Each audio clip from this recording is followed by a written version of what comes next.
Hello, everyone. Welcome to my show, Curryup Startup Podcast, a podcast to spotlight world-class Asian leaders, entrepreneurs, and interesting allies that I meet in my life who can provide insights and wisdom from their personal journey to inspire you. And this is your host, Priyanka Komala. To our listeners, do subscribe to Curryup Startup Podcast on our LinkedIn Live page through following me, Priyanka Komala, or our Curryup Startup Podcast page. You can also subscribe to us on our YouTube channel, Twitter @Pod Startup, and your favorite podcast streaming platforms. Today, I have with me a very fascinating guest, Penny Power, who's joining us from London in UK. Hi, Penny. Welcome to the show. Hi, Priyanka. Lovely to be here. It's such a pleasure, Penny, to have you on the show. And to our listeners, Penny is a British author and a speaker who's passionate about supporting business growth. She was awarded the second highest ranking order of the British Empire, which is called the OBE, in 2014 for her tremendous contribution to entrepreneurs in the digital economy. And she had this foresight back in 1998 before anyone else figured it out in the world on how social entrepreneurship is going to take on the world. So, Penny, it's such an honor to have you on the show, and we are super excited to learn more about you as a person. Thank you. Wow, it's lovely. I've heard some great things about your show, Priyanka. I'm very excited to be here. Thank you, Penny. And Penny founded Academy, which grew across 52 countries and had a membership of 650,000. So working with business owners is something that she loves doing all her life. She also runs a Mastermind program for entrepreneurs. So a lot of things to delve in here on the show, Penny. Yeah, it's going to be exciting because I think now more than ever, people are thinking going towards entrepreneurship across the world. They realize that, jobs are not as stable, and maybe this is an opportunity for people to row their own boat. So it's exciting to talk about this today with you. Awesome. So to our listeners on Curryup Startup Podcast with Penny Power, there are three major topics that we're going to discuss. One, tips for business growth from the expert herself, and how to run a mastermind program too. Two, we'll talk about how do you lead your life and business, especially after financial trauma. And you see her wonderful book behind, Business is Personal. So we'll talk a little bit more about takeaways from that book as well. And three, Business is Personal, the BIP 100 Club that she recently launched. So let's talk a little bit more and unveil the real Penny as well. So I'm super thrilled. Oh, that's wonderful. I'm looking forward to it. Looking forward to it very much. All right. So Penny, let's start with your childhood. So you grew up in a county outside of London in Reading, which is more of, a place which is known for farming as well as being a tech hub. Tell us about your childhood growing up in such a place. Well, I had a fairly traditional childhood. My mum and dad, my mum was mostly at home, and my father worked very hard traveling the world in industry. And he was a great communicator in business and always, as a very strong leader. So he had quite high leadership jobs. But I wasn't keen on going into business as a child. It wasn't what I thought would be my destiny. I really wanted to go into working with people more in a caring way. So my desire from the age of 12 to 19 was to work with cerebral palsy children. And I did a lot of voluntary work in that. And sadly, I failed to get into the qualification that I wanted to get into. So then I was tried to be a nurse and didn't manage that either. The university I applied to do my degree didn't work out there. And then I ended up getting a place to go to university to study psychology. And it was during my gap year in 1983, when I was waiting to go to university, that I met a recruitment person who encouraged me to go into sales. And I thought, well, I'll save up some money doing that before I go to uni. And I joined the IT industry in 83, just as, the mainframe was turning into the desktop really on your desk, and incredible time to join a sector. So massive growth, and I never left it.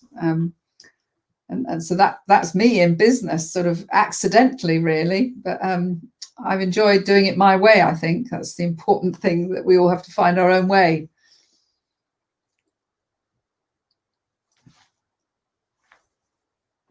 That's an incredible piece of advice. find your own way, especially during this pandemic, right? Everybody's focused on what's next. There's always fear and uncertainty. And, a personal lesson from your journey is something that will really inspire our listeners, is what we hope. Oh, yeah. I mean, it's interesting when you first go into the workplace when you're young, you're usually quite intimidated by people. You're looking for role models. You're looking to how to create your own identity. You're trying to work out where your passion lies. And I think it's a time of great opportunity, but at the same time, depending on your own personality and experiences you've had, it can also be a time where somebody else will mold you into what they want you to be. And I think I've fortunately always had a sense of what my own values are and what my character and personality is, and what environments enable me to flourish and what environments crush me. And I think I've had that great sense of self all my life, really.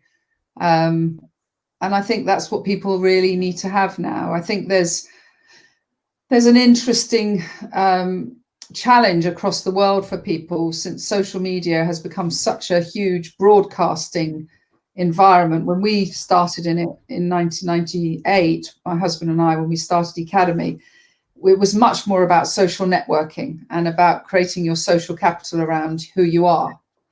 But then it's become this what I am now, and the broadcasting and the fakeness of people, saying this is my identity, but this is my truth, and the gap between the two can be quite wide. And I think there's a lot of mental anguish in that. So I suppose, I would definitely say to people, close that gap, and the more you can be very real and find your own space to be who you are, the happier you're going to find your life is. So you talked about having a sense of self-awareness. What is one tip you would give to our listeners on creating that sense of awareness intentionally? Well, I think first of all, our personality is fairly fixed. I think I can look back, I'm sure many of you can, to childhood and see and relate to the child that you were. But you have character traits and belief systems and things that happen along the way that can impact your character. So if you imagine your personality and then the character of you overlays that. And I think a lot of us think that we can't change. But I think we have to get the sense of self by understanding what are the things in life that have given us our belief systems, and maybe some of them are limiting belief systems and some of them may be overpowering belief systems, and really get back to who am I? And I think a lot of that is about self-discovery. And I think we're in an age of self-development. Self-development books have been around for centuries, but I think now, you can't go online or do anything without somebody trying to give you advice about who you are and getting your sense of self. But I think it is really important. And in fact, whilst I say I always had a sense of self, I think it wasn't really until I hit my early 50s that I gave myself permission to review my life, and in my 50s say, well, what was driving me in my 20s and into my 30s and into my 40s are not necessarily the same drivers that I now need and have in my 50s. And it's interesting when we talk to our clients, when we're looking to whether or not they want to join our communities, just that question alone of what is driving you now. Often these habits and belief systems that you've instilled need a bit of a reboot and a change. So I think that sense of self is about real self-inquiry and allowing yourself to discover the you that makes you happiest. That's a great piece of advice, Penny, because self-discovery is very crucial. And I totally agree with you. What I think is a priority in my 20s or 30s might be very different from what I would see as a priority in my 50s, right? So how do you keep pivoting and reinventing yourself is what I what I'm hearing through your personal journey. Yeah, I mean, now the hashtag of pivots, COVID has created a lot of people to look inside themselves and think about how they're going to pivot their business model, their technology platforms, their life, their quality of life. We are all now together globally going through a massive, massive change. And, we can either have that sort of growth mindset towards it that says, this is a fantastic opportunity in my life, where I'm being given opportunity to change and find my happiness. Or we can stay in a fixed mindset and say, I'm going to wait until life goes back to normal and become a victim of it. And I think it's, I think that there's studies done on the fact that we all go through lifetimes of transitions and change. And if I look back to all the different things that I've had to pivot and adapt to and change to, we have to, as individuals, realize that change is a constant and look at how can we not fight it sometimes, not resist it, but look for the goodness in whatever the universal messaging that is that you're getting around the fact that you've got to change. And I've pivoted businesses, I've pivoted away from the businesses, sold businesses, had all sorts of things where I've needed to adapt and change. But I'm not saying that comes from ease. Again, it's a belief system that we have to fight. And if you actually look into where belief systems are formed in our brains, they're formed from memories.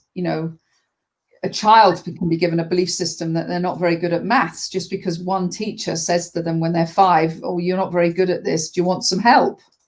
Well, that's the most unhelpful thing somebody could say, because it's instilled a belief system from the age of 5, all the way through to different challenges you face that have been hard. You instill belief systems in you, but they're all very malleable. You just have to learn to, first of all, think about what belief systems you've got that are holding you back.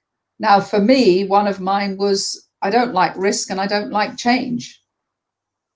And, when Thomas met me when I was 24, I had huge amounts of financial protection around me. I had school fees policies for children I hadn't even conceived. I had private health policies, which in the UK is quite unusual. Not people don't have to have it. We've got a great NHS system. I had insurance policies for things I didn't need, but I was very much seeking security and always worrying about the future. So I had a very strong belief system around risk that made it very hard when I became an entrepreneur. And then I had a very strong belief system around change. When we moved into our family home in 1998, which was a beautiful home, I said to my husband, this is where I want to bring up our grandchildren. This is where I can see them having Easter egg hunts. And this is where I want to be carried out in a box. I don't want to leave this. And 9 years later, when our business had to come to an end and it left us with huge financial debt, I had to leave it. And I fought and resisted the fact that we then went on a cycle of about 5 years of constant change, changing house, changing this, having to reinvent ourselves. And in my head, I was constantly saying, I don't like change. I don't like change. And if there was anything that was going to convince us all that we have to learn to like change, it's when things happen that are out of our control. And COVID is out of our control. And so, there's change that you can control and there's change that's out of your control. But if you can't live with change, you've got to explore that in your self-discovery and think about what can I do to change that belief system so that I can make myself happier, which is ultimately what we all want to be. We want peace and happiness. No, that's amazing. I'm just so enthralled listening to your personal journey, and thanks for sharing those vulnerable moments, because a lot of us can relate to stability and security in our life when we feel we've achieved our dream, be it the house or the car or having a family. And then when things just go out of control and that needle shifts, it's traumatic, right? On how do you embrace that change? And I see you, Penny, as someone who's done it with grace. You've learned how to pivot your belief systems as well, and learn to take risk and enjoy the change, because it leads to the ultimate happiness in life. Absolutely, absolutely. I mean, I think, I chose to go to a psychologist 3 years ago because when I decided that I needed to really dig into some of the belief systems and also some of the pain that we'd been through, both emotionally and financially, and different traumas our family had faced, I decided I wanted to go to a psychologist because a lot of people, there's a lot of people that have the open-mindedness to just accept some of the self-development things that people use, whether it's mindfulness or meditation. For me, I needed a little bit of science and real proof that how the brain works and how we can work with our brain, just like we can work with our heart and our muscles. And, our brain is incredibly malleable to the dark side as well as to the joyful side of life. And I think, every day something can knock your resistance, something can knock your resilience, something can say, I'm pushing away from this, or something can say, this has really hurt me.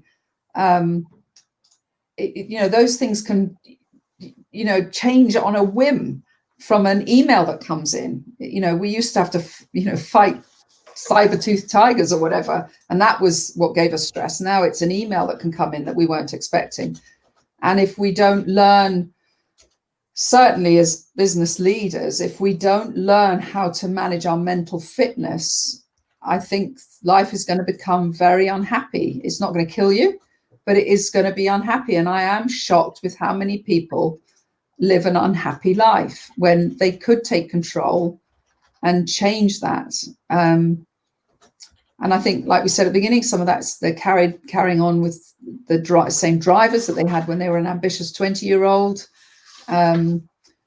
Some people have massive sense of unrequited success, a bit as painful as unrequited love. You've loved your business, you've loved the company you work for, and it's no longer working, and it doesn't seem to be loving you back, and it's painful. And we have to learn how to deal with those. And so for me, my journey is one of mental fitness, which is a daily thing. The mental health and physical health is something that we can all seek. But physical fitness and mental fitness are things we have to do every day, and enjoy doing it. That's fantabulous advice, and especially for business leaders, be it in our personal life and our professional life, having that mental and physical well-being as a top priority is key. So thank you for sharing, your in-depth experience, having traversed it successfully and continuing to do it every day as a challenge in itself. So thank you for that, for sharing that journey with us. You're very welcome. Yeah, I mean, it is a journey where none of us are finished products, that's for sure. I know. So let's talk about a little bit about E-Academy. When you started it, a few years ago, how did you envision the future, and how did that lead to getting awarded and honored with the OBE award? So tell us a little bit about that experience. So I mentioned my husband, Thomas. Unfortunately, we're soulmates. We met when we were very young. We've had a family together. We still giggle away in bed at night before we go to sleep. And so we're very lucky that we think very similar and have similar values, but we execute life slightly different, which is good because we have different skills that we bring to business. But one thing that Thomas taught me when I met him when I was 24, I was employed. I was a sales and marketing director or a CMO or whatever of a technology company. And he had his own business. He was already entrepreneurial. And I was just fascinated by this concept because I had had no entrepreneurs around me in my life. It was not a world that I was at all familiar with. And one of the things that was so important to Thomas was his ability to remember people's names and to connect people to one another. And it's an amazing gift. And I think few people really recognize how important, how special it is when, if I said to you, Priyanka, I know somebody, well, it's like Sangeeta. telling you about me. What a beautiful gift when somebody refers or recommends you. And Thomas was just phenomenal at it. And he taught me what networking was. I'd never even heard of that phrase. I'd never networked when I was 24 in 1983, 87. It was nothing I had ever heard of. So if we roll forward to 1998, the internet was emerging. It was all a bit geeky and boring because it was all about forums, and it was all about, having a website, e-commerce, e-procurement. And Thomas was working in that space, doing a lot of consulting and advising in it and some public speaking. And I just said to him one day, we were sitting in a pizza restaurant, all these people that are going to emerge online with their own businesses, and clearly there's going to be a huge increase in self-employment and entrepreneurship because the world is so open now because of the internet. You can have a business just by putting up a website. This surely is going to increase loneliness, and it's surely going to increase the need for people to be able to network with people they trust. And so Thomas really liked that and came back after a trip to America. Actually, he went off the next day and he came back and he said, I really think you've got something there. And together we decided to start a community. Now, when I say this and people are listening, they're thinking, oh, that's LinkedIn or Facebook. Well, it wasn't, because in 1998, there were no other social networks. The term social networking didn't even exist, but we decided we wanted to start a community online with nice people, people with good values who wanted to be friends with one another, but who owned their own businesses. And we started Academy, and it just caught something in people, and it grew very rapidly. It was very hungry financially, and it took us into this entrepreneurial world, and it took us all over the world, especially Thomas, because I was at home with our 3 little kids. So I didn't want to travel as much. I could do a lot from home through the night and at any odd times while we built the community. And we rapidly got to about 1,000 people. And actually, if you start a business with a massive amount of really obvious values that either attract or detract people, or either people are going to want to be that, or they're going to say, no, that's not for me. The first 1,000 members we got were really special. And they introduced themselves to one another, and then it just started to go crazy until it was in 52 countries, and we were running 5,000 offline events a year, and people were having an amazing time. And the values behind it was always about friendship in business, so that people could trust and also really enjoy being the supplier to or being the client of, because you could see the impact it was having on that other person's life. That's pretty amazing. So tell us about the OBE award. How did that feel, getting that recognition? Well, that came 2 years after Academy had come to an end. And when it did come to an end in around July 2012, it was a very, very painful journey for us, particularly for Thomas, because he put far more into it than I was able to. And it was very challenging. Not only as anybody who's losing a business now, you do put your identity, attach your identity to it. And so we went into the wilderness for a couple of years. I started another business called Digital Youth Academy, which was to help young people who were unemployed and get them into jobs with their digital skills. And Thomas became a non-exec director for a number of companies. But we had lost our home, our identity. And also, it's quite interesting. I think in hindsight, we should have had a wake, like a funeral for Academy, because it wasn't just us. It was all our members had lost that home as well. If I could turn back the clock, some things I would do differently. And one of them would be to somehow, even if it was in a park, have a gathering of everybody that wanted to sort of feel sad about it, because it was a huge shift for a lot of people in their life. They lost all their place that they, imagine if you're very connected into LinkedIn and it suddenly disappeared, all your content, all your groups, everything. So it was a shared pain. And so it was 2 years after that I got a letter from the Prime Minister at the time, David Cameron, saying that they wanted to nominate me for an Order of the British Empire, which means I had to accept that, and then they would put me forward to the Queen. And that's what happened.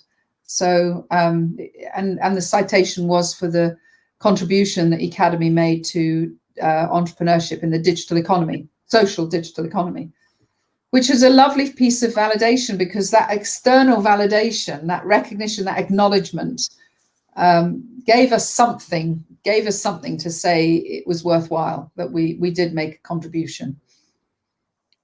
That's an amazing way you put it out, because you've gone through a lot of trials and tribulations being an entrepreneur. And when you felt you've lost everything, you still had the grit and the resilience to wake up and, figure out what's next, and getting the validation, from the British Empire itself, from the Queen herself. Yeah. A great testimony to the impact that you've created to help fellow business owners succeed, fellow human beings succeed by giving them a sense of identity in this digital world. So yeah. Kudos on that. Thank you. It was very special. Awesome. So let's talk about your Mastermind program. So you run a unique Mastermind program that allows members to build their businesses into the type of business and life that they've always wanted. Can you give us 3 key strategies that any business owner or any entrepreneur needs to have to create a Mastermind program, to conceptualize a successful Mastermind program? Yeah. So it's interesting, because a number of our masterminds have gone on to then create their masterminds, which is lovely. So, the concept of a mastermind was Napoleon Hill wrote about it in Think and Grow Rich. And it is the concept of getting 12 fantastic people into a room, or up to 12 people into a room, and for them to have the mentality and the values around, I want to help you grow. And if you get 12 people believing in each other and understanding very clearly what the definition of success is that each person has for the time together, you get a phenomenal amount of knowledge exchange and connections exchange and love, actually, which is beautiful, because there aren't many places where you can go where you get 11 other people unconditionally supporting you. They're not your spouse, they're not a boss, they are there to, and when I say unconditionally support you, whether your issue that you bring in is health or emotional or financial or around your skills that you need, around your mental well-being, they're there to talk things through with you. And so the reason I like it is that I haven't enjoyed watching this sort of growth of the guru who says, be like me because I'm brilliant, and you join their accelerator programs or whatever. And I think they can really overwhelm a lot of people and can leave people with a sense of, I'm not good enough, I can't do it because this person is so special and it's easy for them. And I was talking to someone a couple of hours ago, a client that rang me in tears saying, just business is so complicated. And I said, well, that's because that guru is deliberately making it look complicated so that you keep paying your subscription to that guru. And so Thomas and I are quite anti that, you're poor, I can make you rich, you're ugly, I can make you beautiful type of marketing. Whereas a mastermind celebrates the experts that are in the room and builds them up. It's not about Thomas and I being the expert. We're there to bring the right people into the room and to create the right environment. And it's phenomenal. And we've now expanded that because we get a lot of people applying from all over the world, and the masterminds are offline. They happen in London. And so now we've created BIP 100, which stands for Businesses Personal 100. And BIP 100 is to celebrate the expertise that people have. It celebrates experts and brings them into a network of just 100 people. And bringing them together, we're sure we could create a really special community with the right, hopefully one where people will stay for a long time. And what's been very interesting is people can pay monthly or can pay annually. And so far, 80% of people have paid for the annual. And that means that they are wanting that home to commit to, and they want to say, I'm committed to this. And it's interesting. One person dropped out of our mastermind recently, and they just said, thank you very much. I've got all I need from it. And that just sums up someone who's just wrong. And I felt really upset that I had selected that person into the mastermind, because their attitude was, I got what I need, so I'm leaving now. You guys get on with it. And that's not what that's not what life's about. It's about growing together. And so they effectively bought a product. They didn't buy a community. And I think it's a real lesson for everybody that when you do commit to a community, it's about what you give into that community. And that's what we really want to help people achieve. And that's what's interesting, is that hopefully by people watching the way we model things, they then go and repeat that in their businesses. Because I think this limiting something to 100 is quite important now, because it's very hard to go into huge communities and have a voice in those communities. That's pretty great advice, Penny, because we're hearing a lot of buzz around masterminds, and helping us really delve deep as somebody who's successfully done these mastermind programs, and telling us that, hey, it's not just an end product that you buy. It's not just a course where you just run through the basics and you're done and you're out. It's more about how do you create that sense of community and engage in terms of helping each other succeed. That's the premise of having a mastermind program. And I hope our listeners who are interested in joining a mastermind or creating their own mastermind keep that as a key marketing strategy, which builds a strong foundation to create that community. Yeah, absolutely. Now, you spoke about, go ahead. No, I was just going to say, I think, it's all about heart, isn't it? We can all keep expanding our brains, but I think the more we can do things from our heart when we're doing things, the more that has impact and builds that trust. Very true. So you spoke about the BIP 100 Club as well. So this was launched in September 2020. Who should join this club so our listeners can figure out if this is the right thing for them? Oh, that's a great question. So we're looking for experts. So we've got 100 places, and we're looking for that cognitive. Is that my phone or yours? Oh, sorry, that's my phone go. We're looking for, somebody once said to me, which I loved, one of our new members said, I love the cognitive diversity. I'd never heard of that phrase. And I think that's what we're looking for, because we're wanting the diversity of people that will really increase the innovation and the skills and the conversation. And so we're looking for experts, so people who have honed an expertise, and they've applied a lot of years into that, and they maybe want to be more known for that expertise. They want to help to build their brand. They want to understand how to run their business a bit better, because a lot of people that have passion behind their expertise, they don't spend enough time actually honing their business skills. So we're wanting people who want to commit to something. The contract is you can leave after a month. That's no problem. But that would mean that Thomas and I had spent a very poor amount of time selecting the right people. So when people apply, they go to BIP100.club, BIP as in businesses personal 100.club, and there is an application process. And we, either Thomas or myself, then gets on Zoom and spends a good amount of time. Between the two of us, we probably spent a couple of hours on each person, making sure it's right for them and making sure it's right for the community, because we don't want people to just come in and then leave. And what we're discovering is people are saying they like the thought of being in a community early, helping to shape it, being with other bright people with skills. And so if that sounds right for anyone that's listening, we would love to get your application. We only launched literally this month. So on the 7th of October, we've got our first cohort of 10, and we're going to introduce them to each other. And then we're going to stop once we get to 100. That's pretty amazing. And we wish you all the very best, Penny. And we'll have we're excited on bringing these experts, based on cognitive diversity. That's very interesting. When people are talking about different types of thinking, diversity, the cognitive diversity is something that we'll have to always remember is more important bringing to the table.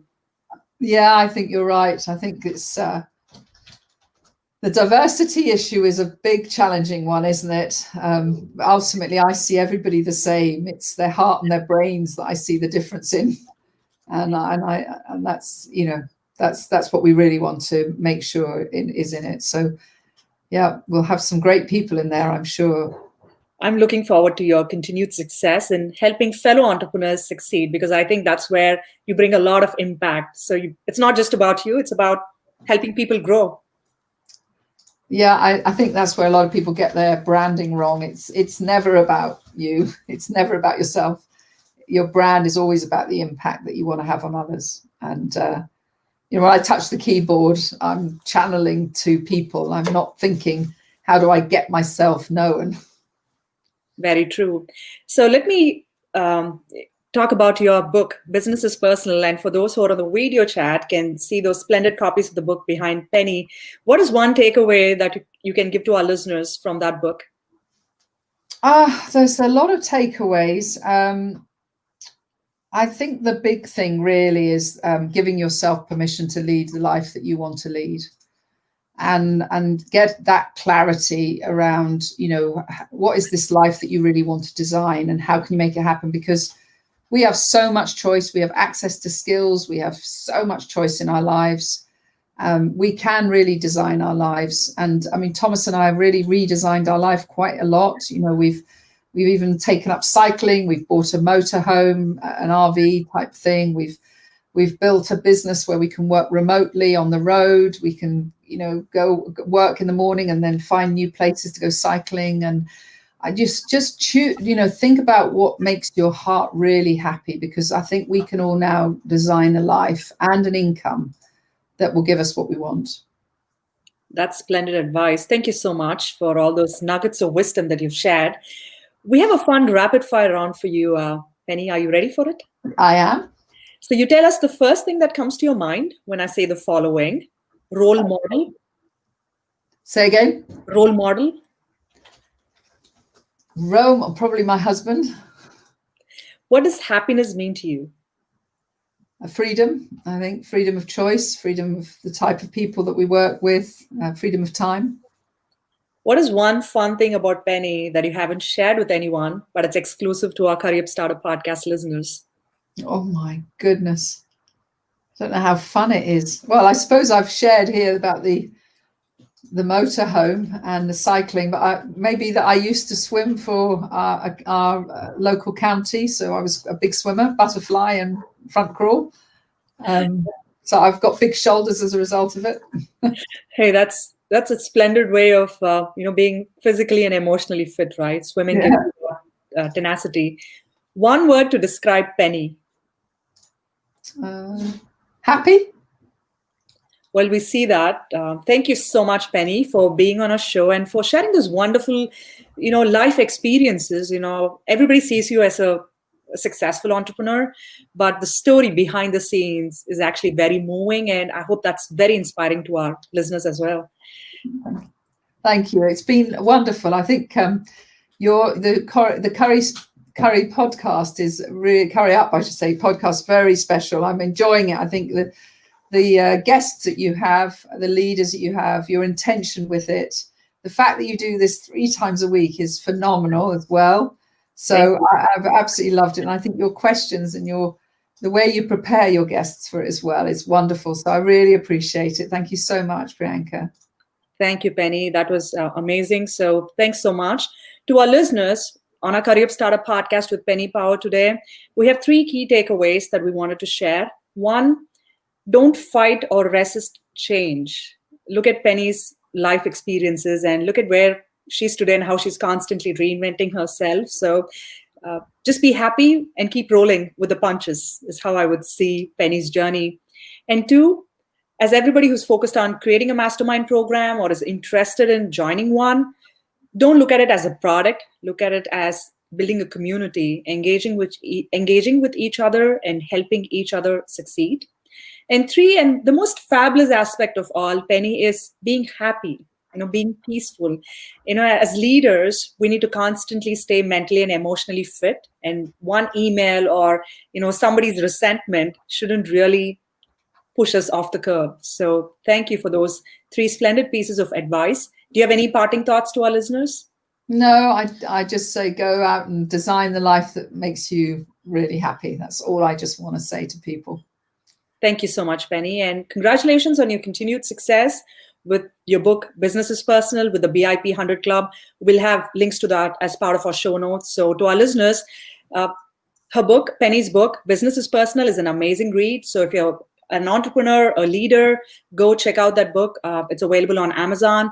And we'll also have links to the work that Penny has done. So that'll keep you more inspired as you look at the life journey ahead. So thank you so much, Penny, again. Thank you.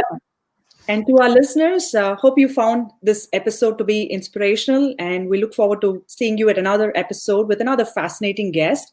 Until then, this is your host, Priyanka Komala, signing off from Curryup Startup Podcast, a podcast to spotlight world-class Asian leaders, entrepreneurs, and allies to inspire and ignite conversations. Do subscribe to us on LinkedIn by following me, Priyanka Komala, or our Curryup Startup Podcast page on LinkedIn, or on YouTube, your favorite podcast streaming platforms, and on Twitter at Pod Startup. So thank you so much again.